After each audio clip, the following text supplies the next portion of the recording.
Понял, вот такие у нас Абхазы воюют.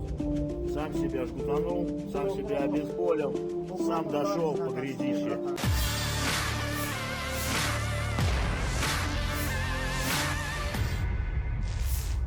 Ketangguhan prajurit Rusia memang sudah tidak perlu lagi dipertanyakan. Pasukan Putin dikenal dengan sikap yang tidak pernah putus asa. Hal itu lagi-lagi terbukti dari salah satu prajurit Rusia yang tidak berkecil hati setelah terluka. Rekamannya ramai beredar di media sosial Telegram pada Kamis 1 Juni 2023. Tampak dalam rekaman seorang tentara Rusia alami luka pada kakinya.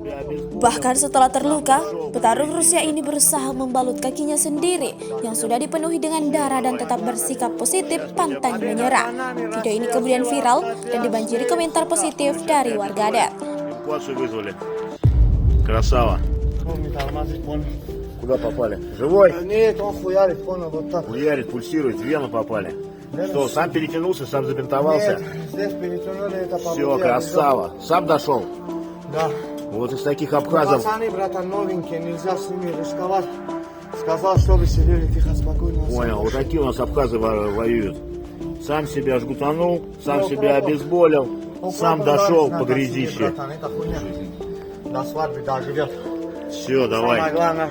Сейчас мы тебя Победа за нами, Россия, сила, Абхазия с ней всегда. Все, сейчас тебя обезболим. Эвакуацию вызвали. Красава. Rusia melaporkan secara total 429 pesawat Ukraina dan 235 helikopter, 4.390 kendaraan udara tak berawak, 424 sistem rudal anti pesawat dieliminir sejak awal operasi khusus. Sementara dari kubu Kiev, Kementerian Pertahanan Ukraina merilis 470 tentara Rusia dieliminir dalam sehari terakhir. Total 207.910 prajurit Federasi Rusia meninggal sejak awal konflik hingga hari ke-462.